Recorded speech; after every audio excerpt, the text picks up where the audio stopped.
Hey everyone, welcome to College Drop-Ins. It's Natalia, And your co-host Noah. and we are officially back for season 2.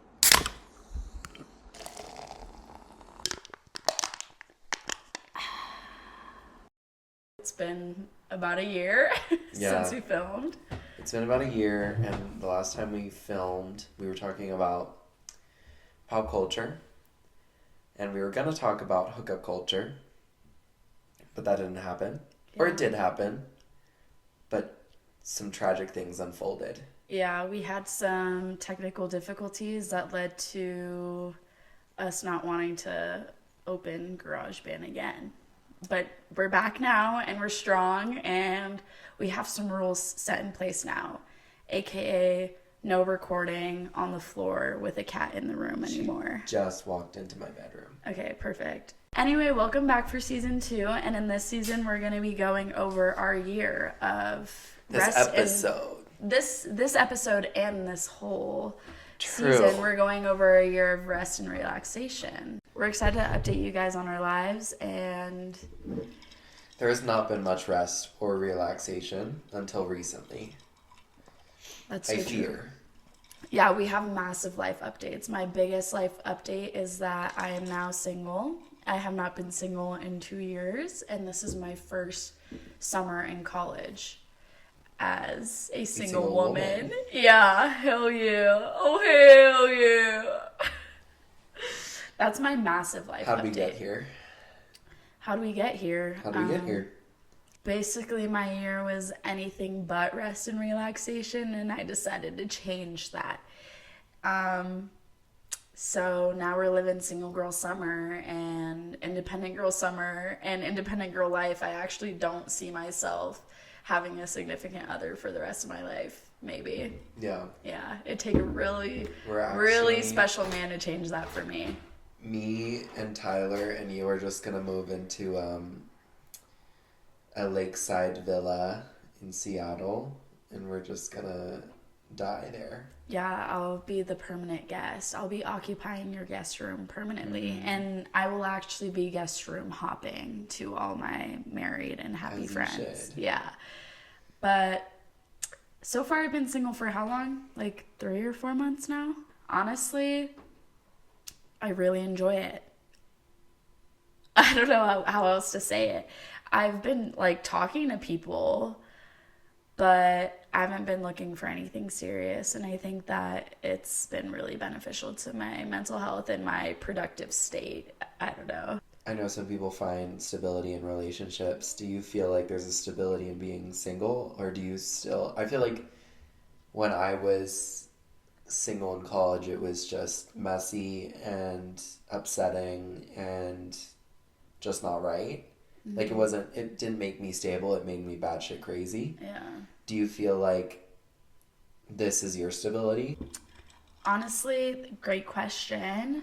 Either way is good for me. I think But I'm did you feel stable in this relationship? I felt stable to an extent, and then all of a sudden I feel like a switch flipped For sure. and that stability was taken away from me, and I no longer enjoyed feeling unstable, and I don't think anyone does, obviously. I feel as if I'm a good partner and I can be a good partner in a relationship, but I also think I work very well independently and I'm fine with independence.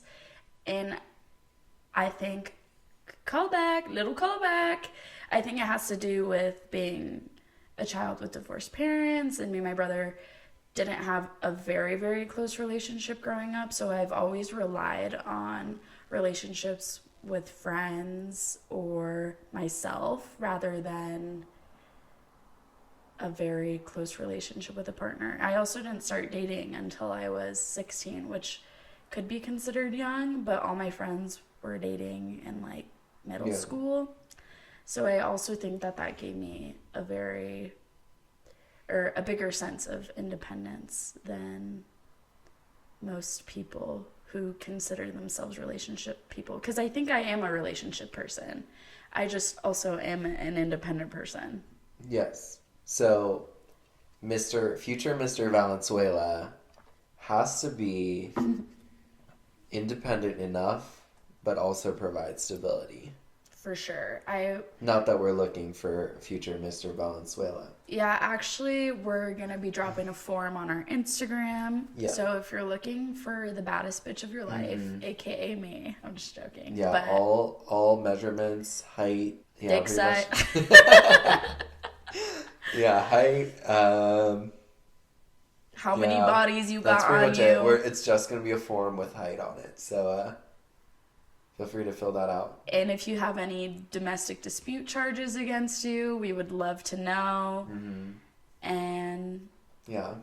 we also need one reference from a past lover or fling or ex, just to make sure that, like, you had one good impression at least. Yeah. At fucking least. Or the name of your childhood best friend, because if you don't have a childhood best friend, I think that's a red flag. Not even childhood best friend, but best friend from a time that they are not a part of, that your partner's not a part of. So for you, that would be Ray, right? For me, that would be Lucy. Mm-hmm. And without that, you're red flag. You're red flag. Yeah. So we need height, domestic abuse charges in a PDF format. We need childhood best friend and their review of you, as well as a past lover's review of you. Yes. I think this is good. Yeah. I have a lot to bring to the table. I have a big girl job. I have a cat. I pay my own rent. Hell yeah. I have a car. So for a scrub, I'll drive you around sometimes. Please no. Yeah, please no more scrubs. And what else do I have to offer? My closet. My closet's pretty cool, I'd say. Yeah. You got that pimp coat. Yeah, I got that pimp coat on me. Fur coat, yeah. So if you're looking for any of these things, a cat, a car, or a good closet, the 3 C's, hit me up. The Instagram is at NattyNVV. I will be using that as a dating site now. Thank you. As you should. What about you? Anything interesting happening? Since last year? Yeah, I mean, you got your big break at NAZ. My big break. Basically all I did with my last year, just kidding, but like low-key, professionally, all I did last year, be more active in our news station on campus, NAZ Today, our news program. And that's been great. All the people that I've worked with this year have been amazing and really good people, and I'm so glad to be a part of this program because it's like the most diverse day-to-day experience that you could ever experience. Mm-hmm. And I think that that's what I've always been looking for in a career. Coming out of high school was just like, I want a job that's always changing, never the same, that I don't lose interest, that I don't lose my passion or spontaneity when it comes to going to work day to day. And so I started off in nursing, and that just didn't work out. I figured that being in med, like seeing different patients every day, you'd get new experiences, stuff like that. Obviously, I never experienced that, seeing as I didn't get past my first year in nursing. But, you know, I was looking for that spontaneity, that always changing, urgent nature. And I feel like this could really offer that for me in terms of career options and possibilities. I think that's my major update, is that I sort of found a hobby or passion that I can see becoming a career, which was not something that I expected in this past year. I expected to just, like rot and want to die. But I didn't. I didn't rot or want to die. Nothing too drastic in my life. There's also other things. Noah and I did a fitness challenge together. Oh my god. Yeah, and then we both dropped out of it at the same time, actually. But no, I fell off far before you. For sure, but I scheduled my weigh-in for this challenge and then didn't show up. But the reason I didn't even show schedule my weigh-in. For sure. The reason I didn't show up, though, was such a good reason. What was it? I ran 20 miles that day. Hell yeah. Yeah. No training, 20 miles. Boom. I feel like I won the fitness challenge just by doing that. Also, the lady with that one, we knew her ass was going to win. Yeah, we knew her ass was going to win. You could run 100 miles. That girl was hourglass wine mother. Yeah. I don't understand how all these influencers or wine moms or jacked moms drink alcohol and stay skinny. Like Alex Earl. Do you know who Alex Earl I mean, you is? act like that's a problem for you yourself. I'm just saying that they stay like jacked and motivated. If I drink, I'm done the whole next day. Yeah. Not that I've drank before. Yeah, for sure. Yeah, not that I've ever drank before, but from the stories I've heard. I don't know. I feel like the grind is still there. Like, you get up, you do your thing, hypothetically. We've prepared some questions for each other. Yeah, now to the real segment and reasoning of this episode. We're checking in. We're checking in. We're doing some interview questions. And it's not rapid fire, but it's faster than... It's an Emma Chamberlain Vogue red carpet interview. Oh, it's going to be long-winded, Miss Girl. Okay, my first question for you Okay. is, where have your priorities shifted after getting out of a relationship? So I wanted to pitch this question more towards the lines of, while you were in your relationship, you obviously prioritize certain things over others, whether that be your relationship first, friends, work, school, whatever else. Yeah. But once you got out of that, obviously relationship wasn't your top priority anymore. Mm-hmm. How do you think that priorities changed? Do you think you became more prioritized towards your school, towards your work? And why do you think that was? Well, my relationship ended before second semester started, or maybe a couple weeks into it. And so when it ended, I was saying to myself, okay, this is the time where I need to prioritize school. I need to prioritize my work ethic and like stress management. I wouldn't say that that's what happened. I also think junior year and just being so go for the last 3 years on school, I feel incredibly hard on myself. Obviously, that is subjective to everybody. Someone might think I'm not doing enough. Another person might think I'm doing too much. For me personally, I think I was being way too hard on myself these last 3 years. And so after I got out of my relationship, while I wanted to prioritize my work ethic and my schoolwork and my work, I was in fight or flight. It was, we're gonna get our A's and our B's, and that's it. And so I wouldn't say I exactly know what I prioritized during this semester. I think, again, it was do or die. I would just wake up every day autopilot. Mm-hmm. But now in the summer, all I'm doing is working. I don't have school. I'm definitely prioritizing my physical health. I also feel that is something that I neglected while trying to balance a relationship, school, and working 2 jobs my sophomore year, and then a little bit of junior year.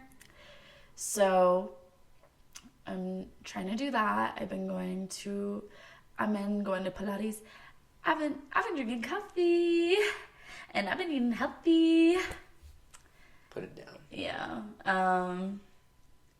But yeah, I've been trying to work on my physical health. I've been reading again, which I really enjoy reading because we were talking about maladaptive daydreaming earlier, and I feel as if reading brings me into a daydreaming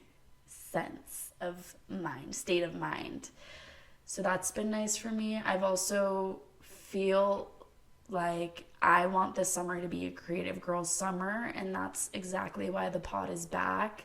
So we can have a little outlet this summer that is something other than working, because working gets old. But I would say now that I'm out of my relationship, overall, I'm just prioritizing what I want to do the most, first and foremost, and anything that doesn't allow me to do that is bye. For sure. It's gone. This is gone. I think 2025 is definitely the year of prioritizing things that serve you and letting go of the things that don't. Yeah. And that include people. Yay. That Yeah. include people that don't serve you. That includes things in your life that don't serve you. Jobs. Whether that's smoking a cig that don't smoking serve a you. drunk cig. Smoking a vape that don't serve you. Out. Yeah, nightly nightcap that don't serve Out. us. Out. Fake bitches. Out. Yeah. They're gone. Pretty much. Yeah. And I think that's what you need. I think that's in a period where you're not particularly grieving a relationship, but you're definitely reflective about it and you're definitely thinking about it, that you're in a space where you're not going to absorb negativity better. Why would you? Why would you absorb any negativity in this era of your life when you're just trying to prioritize yourself? For sure. And that's not selfish. I think a lot of people could think and be like, I'm not going to put myself in negative situations, uncomfortable situations because I'm prioritizing myself. That's selfish. Like that's prioritizing your needs over maybe someone else's. But it's like, nah, bae. Like you've been serving other people. You've been serving the people in your relationship, the person in your relationship, I should say. And like that you broke the pattern. Yeah. You're serving things that add value to your life now. For sure. And if that includes saying goodbye to certain people, certain things, certain activities, do it. Goodbye. Year 2025, sacrifice unnecessary things. Yeah, I agree. There's a bad way to be selfish and there's a good way to be selfish, and I guess we'll leave it at that. Okay, my interview question for Noah is, name an experience that you had that you think might be original. Okay, so I'm about to tell you the story of the worst day of the last year. Like the literal worst day of my life this last year. And this is really going to be reflective because it'll just show you how much of a wimp and a bitch that I am. Because this really isn't that bad. Looking at it at the grand scheme of things, if this was my worst day in the last year, congratulations. You had a pretty fucking good year then. But this was a rough day. This was a rough day. And this is going to be a long-winded story. So, buckle in. Buckle up. It's 6 a.m. It's 5:20 a.m. in the morning. I'm getting ready for my 6 a.m. shift. I start walking towards the door, and I take one last look at the apartment behind me. I think, we're going to get robbed. Someone's going to break in. We're going to get robbed today. I know it. I know we're going to get robbed today. That's what I'm thinking in my head. Did you actually? Yes, so genuinely. When I left the house that morning, I had a clear image of all of our shit being thrown across the room, torn up. Someone, like, ravaged through all of our stuff. And so that was the image leaving for my 6 a.m. shift. I get off my 6 a.m. to 4 p.m. shift. Brutal. It was a brutal one, too. Customers were being awful. People were not being communicative. It was a bad day at work, and it was 10 hours. I get off my shift. I come home. I think about that image that I had in my head earlier that morning, that someone robbed all of our stuff, that there was a burglar in the damn apartment complex. Mm-hmm. I open the door. Our shit's everywhere.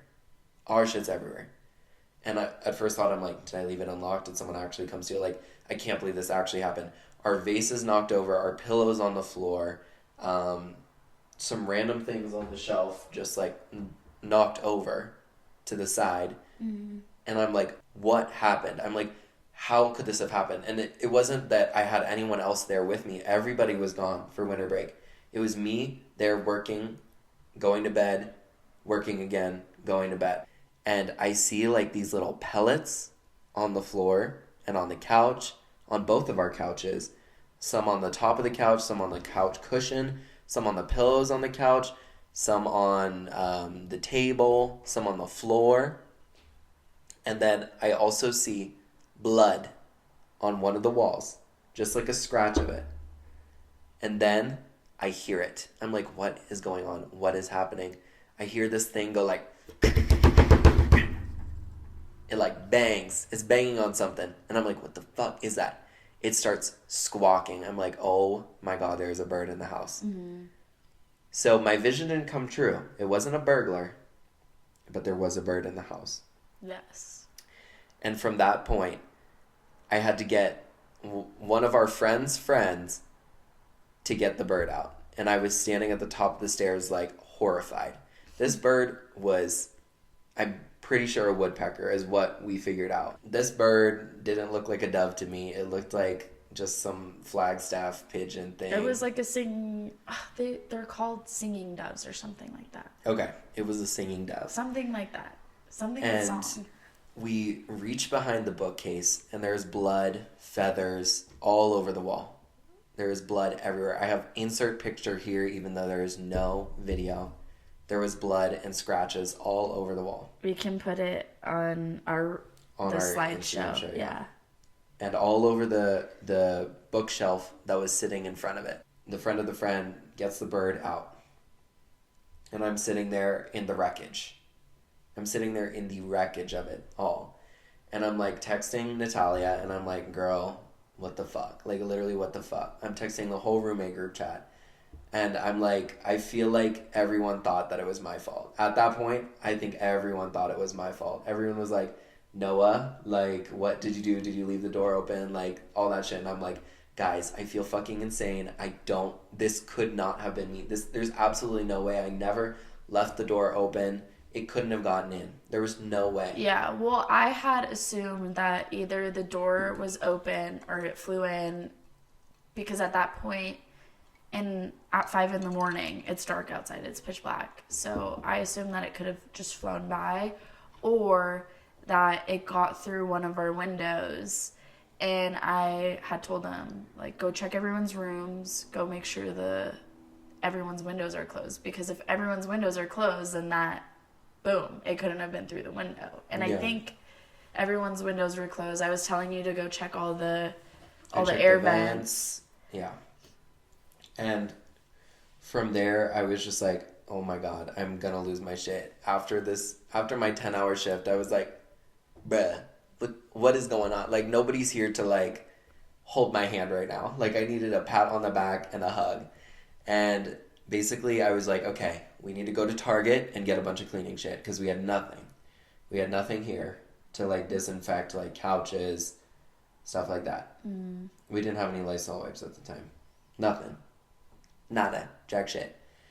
And so I go to Target, and I'm already beat down, and I grab my Target gift card, and we go to Target to get cleaning supplies. I pick up my boyfriend on the way, because I was like, I'm actually going to lose it. Like, this could be my last day on earth, because I am so upset right now. And we get to the Target, we get all the cleaning supplies. I get to the Target checkout, and they say, oh, where's the little code on the back of your gift card? And I'm like, I don't know. I'm like, I think I scratched it off. And they're like, you actually need it. And I was like, bruh. I'm like, is there any way, like, you can scan it here? They're like, no. And they're like, we have to give you a new one, and you're going to have to text them and get it mailed to you. Devastated. That $50 Target gift card, gone that day when I needed it the most. When I needed that Target gift card the most. And I get the information written down. I lose it. I lose the information for that Target gift card in that same day. I get home. We're still trying to figure out how on earth it could have possibly gotten in. Our roommates were like, we need to sue. And in my opinion, I was like, guys, it's a fucking bird. The bird, it's not a fucking squatter. A squatter didn't get in our house somehow. Yeah, like, it's a bird. Sure. What do you sue for? What? Sue for what? And while that was happening, I reached in my pocket and I found out that I took home the keys from work. Oh yeah, for so the bathroom, I wasn't working the next day. So I had to drive all the way back to work. And at this point I was like, wow, like this adding up. I'm like, this could be the worst day of my life. I'm like, there's never been such a, like, boom, boom, boom, boom, boom in my life. I was like, really? The Target gift card? the keys, and the damn bird. Hit after Bitch. hit. So I clean. Natalia calls maintenance. Maintenance comes like a day and a half later. Nobody was home when they came to. All of us were gone. I think you had been at work again or had driven down to the valley because No, they, I was at work. yeah, because they had called me to tell me what the news. And what did they tell you? They told me that it looked like it could have gotten through the dryer vent and that there was a big hole there. So I don't know the terminology. I don't work in HVAC. I don't know. I don't know the terminology, but it definitely got out the chute in which the hot air of the dryer gets expelled outside. I see birds go in there all the time, but normally they're supposed to have grates over it or something, so that way animals can't get inside. And so they think that it came through that dryer chute. Yeah, it was obviously it'd been there for a minute because this isn't the first time that wildlife An animal has gone through. has gone into our house. Exactly. So we also had a bat in our house, and it clearly got in through there somehow. Maybe, we think. Anyways, this story has been 30 minutes, and the moral of the story is I didn't let it in, and also I feel like that is an experience in all of its entirety that was original to me. I mean, I've had a bird in my house before. But did all that other stuff happen? No, because I just would get my dad and say, "There's a bird," and then they'd flock it out. Yeah. Going back to Natty, this is not too deep, but I was just going to say, how do you feel about your big girl job? As you said, you weren't very certain that you were going to pursue a career in your major, or you weren't very certain that that's where you wanted to be long term. How do you feel about having a big girl job in general? Something that could sustain you well past college. Yeah. My major is graphic design. I don't know if I've ever said that on here. My major is graphic design, and I got a job with a PR firm as their graphic designer. Anyway, I got a job as this PR firm's lead graphic designer. I do really enjoy it. I have certainly learned a lot, and I would say I've learned a lot more there than I have in school, maybe, just because it is real life experience. But I will say it is hard juggling a job that is meant for a full-time employee as a student, and they obviously hired me for a reason, and I'm very grateful for that. But the expectations of my job are a lot larger than any other job I've ever had, and so it's really hard to set a boundary as a student versus a boundary as a full-time employee, is what I will say. So this summer has been a lot less stressful in the job, just because I show up and I work a full shift. But during the school year, definitely very stressful, and I can see how people don't work in college. I wish. For real. Yeah. I wish. But it's super nice to have the stability of my job, knowing that I can get my hours, I can get more, I can get less, and that I could potentially have a job after college, which a lot of people can't say. For real. Yeah.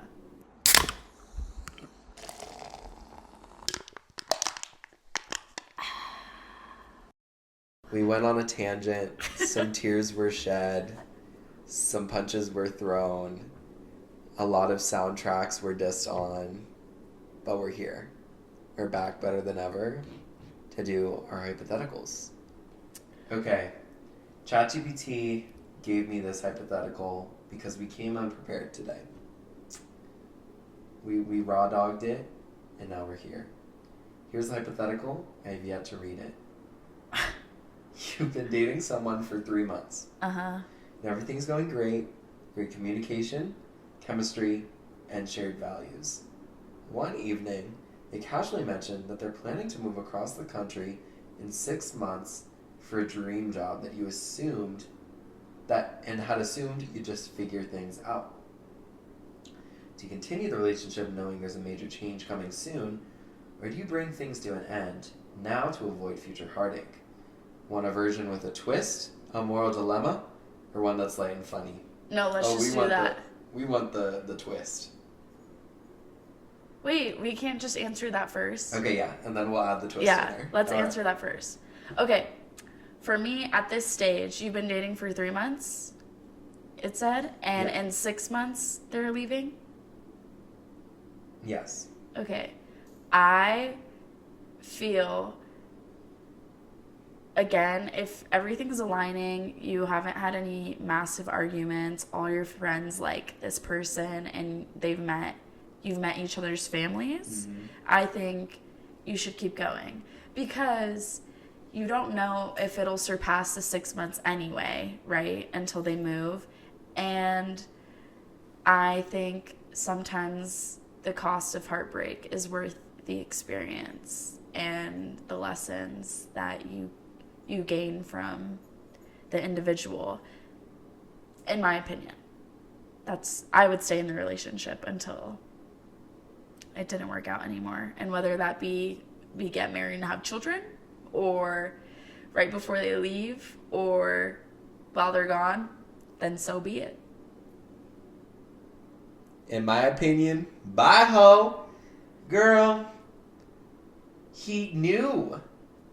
He knew. He knew what? You've been dating someone for 3 months. One evening, they casually mentioned they knew that they were going to go to that dream job. And they just figured that you guys would have fun, and then they'd deal with that then. But you don't know that. What if they fell in love with you, and now they're trying to hint like, oh, you should come with me? I just don't What if they didn't mention it because they thought it was going to be a little casual fling, and then it turned out to be something more, and I feel like that's how it feel they have usually to goes. mention it? For sure.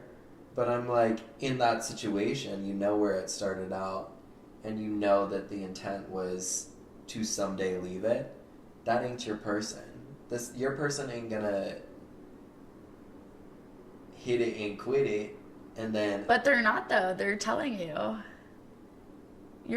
You've been dating them for 3 months. They didn't hit it and quit it. I guess. I don't know. It just seems like it seems like this ChatGPT man knew. This ChatGPT man knew what was going to happen, and he casually mentions it. Like, this is not... I feel like this isn't our decision at this point. Like, obviously, he can say, do you want to move with us? Uh-huh. But I don't think this is our decision to make. There's definitely a lot more to it. Oh, I should come with you, or oh, I should try long distance. This man mentioned this. This man knew what he was getting into in 9 months from when we started dating him. He should have pulled his shit together. I'm sorry. Pull this shit together, like, not dated somebody? He should have pulled his shit together and been more mindful of us. That's what I'm saying. And in this exact scenario, this man should be giving us the options. I can see that, like, I can see that there's anger in the fact that, for sure, I think I'd be angry, like, damn, but also I think I've been in a long distance relationship where whatever happens, happens, and if you break up while they're gone, easier for you then. You don't have to fucking deal with them. I don't know. This man, we're gonna name him Bradley. It's very circumstantial. I know, but this was preconceived. There has to be more information, but from the information I have been given, from the information I had been given, I would just write it out and see whatever happens, happens. Okay. And from the information you've been given, you would leave his ass. No. Now that we've talked about it, based off the information given, I would make him give me the options. Like, so what do you want to do then? For him to be like, I would be open to this, and this. Yeah, I would say, okay, so what are you thinking? You coming up with the options in that exact conversation would be insane. No, I wouldn't either. If he proposed to me, like, oh, I'm leaving in 6 months, you could either move with me, I would still be like, this is going to take me some time to think about. Yeah. For sure. But I wouldn't just up and leave right then and there because sure, there's this person isn't your person if this, and that, but you just don't know until you try. People find their people in very mysterious True, but I'm just ways. like this man, Mr. Bradley, does not seem like he had your emotions into Do play. men ever? I Do guess. men ever? You got me there. Check fucking me. Yeah. You ready for the twist? Yeah, let's hear the twist. This one will really establish. All right, here's the same dating hypothetical with a twist. Okay, so it's not added on. Or maybe it is. We'll see. You've been dating someone for 3 months, and it's been amazing, deep connection, shared values, great chemistry. One evening, they reveal 2 things. Oh, oh my god, they killed somebody. They're moving across the country in 6 months for their dream job. And they've had a wife and kids the whole time.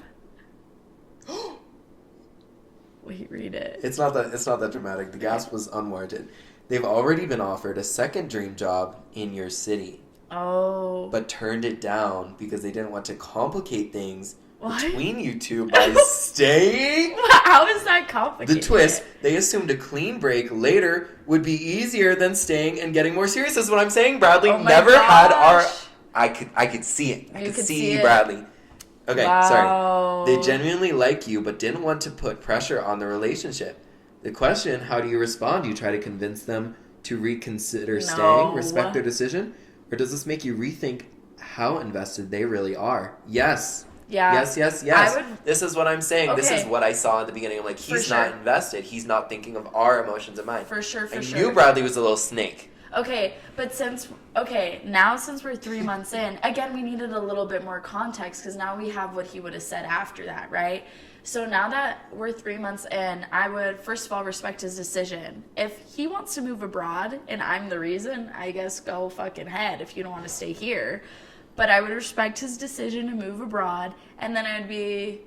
But to turn down a dream job in your city just so he didn't have that's to what be I'm with saying. you? I'm like, that's what I'm saying is like, why am I complicating things for you? And if I'm the reason you move abroad, then have fucking fun wherever you're moving. Literally. But I would respect his decision, and then I'd cut it off right then and there.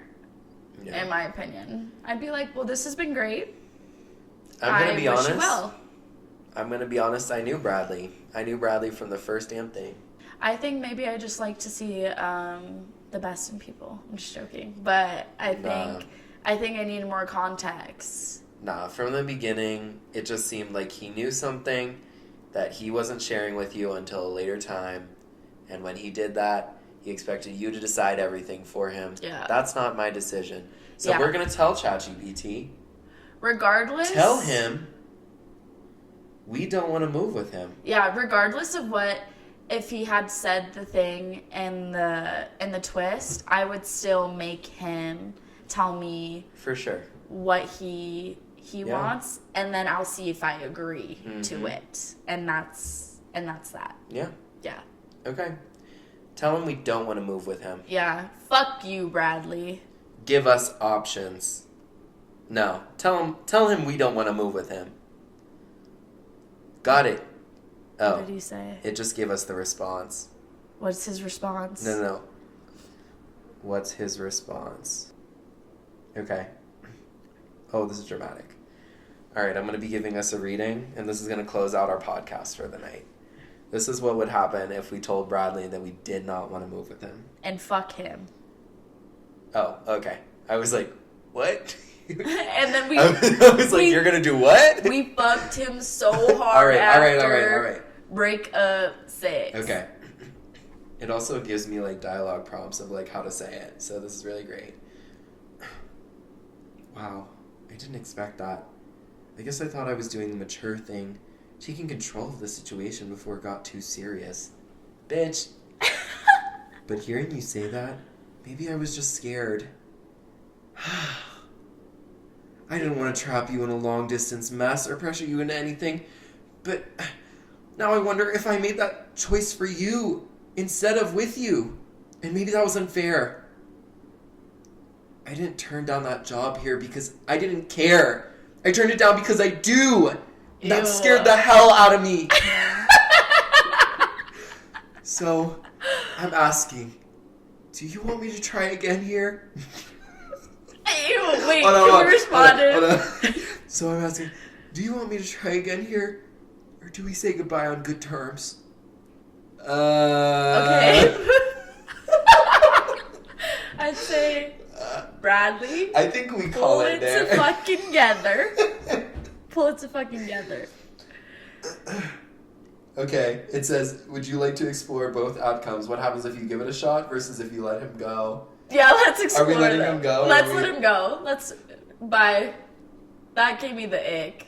Bye, Bradley. Let him go. Let him go. Absolutely. Here's the moment might play if you choose to let him go with grace and strength. Oh my God. Jesus. With grace and strength. Oh my God. Okay, hold on. This is us. This is us. I think part of me wanted to hear you say all that. And I'm glad you did. But I also think the fact that you chose to walk away before even giving us a real shot, that tells me enough.